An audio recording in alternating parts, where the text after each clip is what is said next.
Reserve bank of India पे बहुत ज्यादा प्रेशर है कि वो अपना रुख बदले। इंडियन मार्केट्स में एंटिसिपेशन है, सबको उम्मीद है कि आरबीआई अपने मॉनेटरी पॉलिसी में बड़ा बदलाव लाएगा। रेट कट की काफी उम्मीद है। ज्यादातर लोग मानते हैं कि रिपो रेट कम होकर 6.25% रहेगा। अगर ऐसा हुआ तो मई 2020 के बाद ये पहला कट होगा। कुछ लोग तो और ज्यादा एग्रेसिव ईजिंग की उम्मीद कर रहे हैं। वो चाहते हैं कि कैश रिजर्व रेशियो भी कम हो। मार्केट्स को आरबीआई गवर्नर से रीअश्योरेंस चाहिए, उन्हें एम्पल लिक्विडिटी चाहिए और डिक्लाइनिंग क्रेडिट डिपॉजिट रेशियो से कंफर्ट चाहिए। कुछ लोग ये भी कह रहे हैं कि न्यू फाइनेंशियल रेगुलेशंस को पोस्टपोन कर देना चाहिए। मतलब साफ है, इंडिया को डविश स्टैंस चाहिए। ये क्लैमर फॉर चेंज इसलिए हो रहा है क्योंकि ग्रोथ की डिजायर बहुत गहरी है। मार्केट पार्टिसिपेंट्स को इकोनॉमी की चिंता है। वो चाहते हैं कि आरबीआई कुछ डिसाइसिव एक्शन ले। सेंट्रल बैंक पर प्रेशर साफ दिख रहा है। ये सिचुएशन एक ड्रामेटिक शिफ्ट है।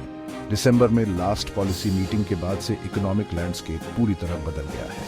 इन्फ्लेशन, जो पहले बहुत बड़ी कंसर्न थी, अब काफी ईज हो गई है।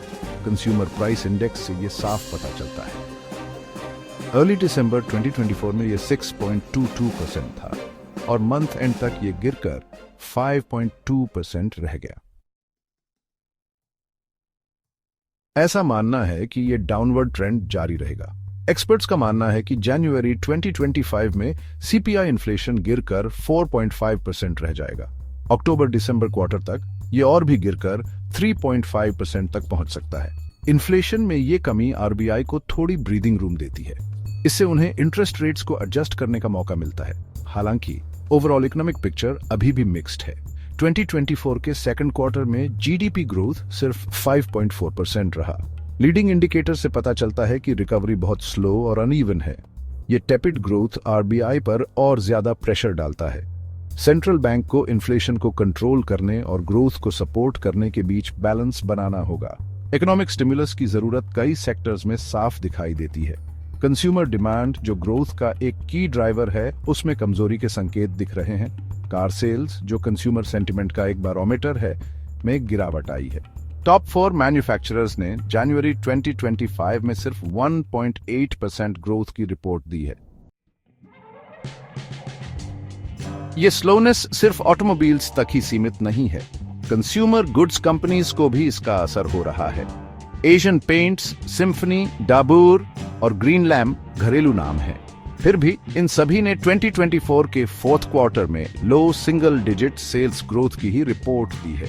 ये कंज्यूमर स्पेंडिंग में एक बड़ी स्लो डाउन को दर्शाता है। सर्विस सेक्टर, जो इंडियन इकोनॉमी का एक और महत्वपूर्ण हिस्सा है, वो भी मुश्किलों का सामना कर रहा है। सर्विसेज पीएमआई, जो एक्टिविटी का एक की इंडिकेटर है, जनवरी 2025 में गिरकर 56.5 रह गया। ये पिछले 2 साल का सबसे लो है, जो इस सेक्टर के चैलेंजेस को दर्शाता है। मैन्युफैक्चरिंग सेक्टर से कुछ उम्मीद की किरण दिखाई देती है। जनवरी 2025 में मैन्युफैक्चरिंग पीएमआई अपेक्षाकृत मजबूत रहा और 57.7 रहा। यह दिसंबर 2024 के 56.4 से ज्यादा है, जो मैन्युफैक्चरिंग एक्टिविटी में कुछ रेजिलियंस दर्शाता है। हालांकि मैन्युफैक्चरिंग में भी वीकनिंग क्रेडिट डिमांड को लेकर चिंताएं हैं। नॉन बैंकिंग फाइनेंशियल कंपनीज, जो स्मॉल एंड मीडियम एंटरप्राइजेस को लोन देने वाले की लेंडर्स हैं, उनके लोन ग्रोथ में कमी देखी जा रही है। इससे इस महत्वपूर्ण सेक्टर को लेंडिंग को बढ़ावा देने के लिए रेगुलेटरी चेंजेस की मांग बाज गई है।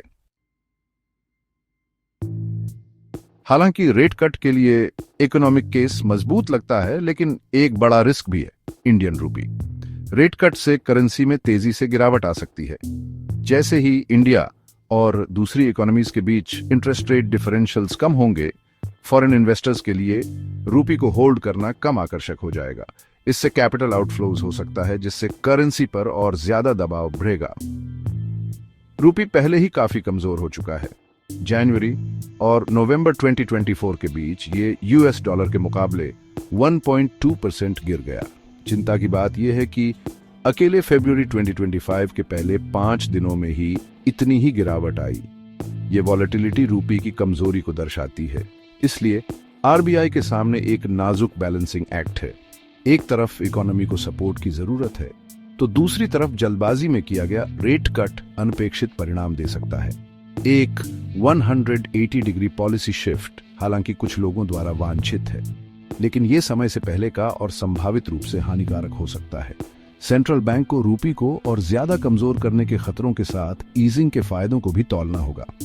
एक कॉशियस और कैलिब्रेटेड अप्रोच की जरूरत है।